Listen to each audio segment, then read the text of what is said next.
सो हम डायरेक्टली अभी हमारे सेशन के साथ स्टार्ट करेंगे। सबसे पहले मैं आपको यहाँ पे 3 सिनेरियो दूँगी सिचुएशंस के और ये हमारा 2 सेकंड रूल रहेगा।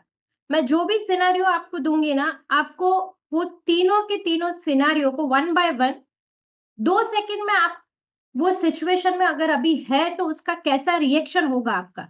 बिना ज़्यादा सोचे-समझे प्रेज़ेंट में अगर वो सिचुएशन आपके साथ हो रही है, तो आप कैसे रिएक्ट करोगे? वो आपको चैट बॉक्स में बता सकते हैं तो चैट बॉक्स में, अदरवाइज़ अपने आप को अनम्यूट करके भी आप बता सकते हो। तो फर्स्ट सिचुएशन है, अगर आप एक मॉल में हो और अपने बच्चे के साथ कहीं घूमने गए हो आप और अचानक अगर बच्चा मॉल में कहीं खो जाए, तो आपका रिएक्शन क्या होगा? ये सिचुएशन अभी मेरे साथ नवरात्रि में हो चुकी है हाँ, and I started panicking and I started crying because oh Myra आधे घंटे से मिल ही नहीं रही थी मुझे ओके, ओके। और मेरे आजू-बाजू वाले 10 लोग मेरे साथ ढूँढ रहे थे उसको, लेकिन मैं तो बहुत डर गई थी और मैं रोना शुरू कर दी। मेरे साथ हो गया है 10 दिन पहले। यस, ये सिचुएशन ऐसा है कि हमारे साथ होता मतलब पेरेंट्स के साथ ऐसे सिचुएशंस बहुत फ्रीक्वेंटली होते ही रहते हैं, क्योंकि आजकल के बच्चे भी थोड़े एक जगह पे बैठने वाले नहीं हैं। नहीं, करेक्ट? उल्टा ना वो डरी नहीं थी, वो पूछ-पूछ के सबको मेरे पास आ गई। लेकिन वो मुझे देख के फिर वो रोना शुरू की।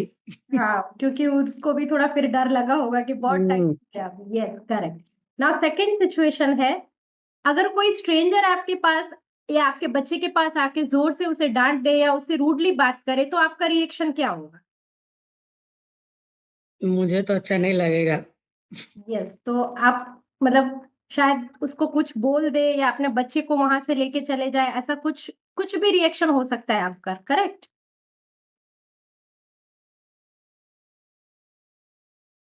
आपका जो भी रिएक्शन है, आप लिख भी सकते हो, नो प्रॉब्लम। और अब हम थर्ड सिचुएशन की तरफ चलेंगे।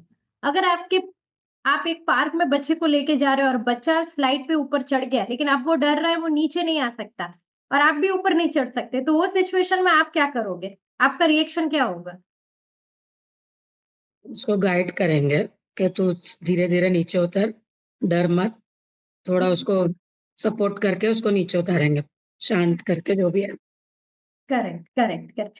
तो ये तीनों सिचुएशन में आपने देखा होगा कि आपके रिएक्शंस अलग-अलग होंगे और रिएक्शन ऐसे होंगे जो हमारे ब्रेन जो हमारा रेप्टिलियन ब्रेन है उससे डायरेक्टली कनेक्टेड है। और ये मैं क्यों कह रही हूँ कि जब भी हम ऐसे स्ट्रेसफुल सिचुएशन फेस करते हैं ना, जैसे मॉल में या कहीं भी भीड़ वाली जगह पे बच्चे का खो जाना या किसी का अचानक से आके बच्चे को डांटना, ऐसी सारी स्ट्रेसफुल सिचुएशन में आपके दिमाग का एक पुराना हिस्सा एक्टिव हो जाता है जिसे हम रेप्टिलियन ब्रेन कहते हैं।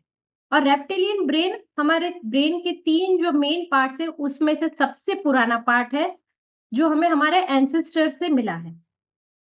और ये ओल्डेस्ट ब्रेन का पार्ट है जिसे हम रेप्टिलियन ब्रेन कहते हैं। ये रेप्टिलियन ब्रेन के अंदर एक छोटा-सा आलमंड शेप पार्ट होता है जिसे हम एमिग्डाला कहते हैं। और ये पार्ट हमारे जब भी एक्टिव हो जाता है, तब सारे रिएक्शंस हमें बाहर देखने मिलते हैं। और ये भी पार्ट हमारे केवमैन दोस्तों की तरफ से हमें इनहेरिटेड मिला है, जिसे हम एमिग्डाला कहते हैं। और ये सब मैं क्यों समझा रही हूँ, आपको अभी समझ में आ जाएगा।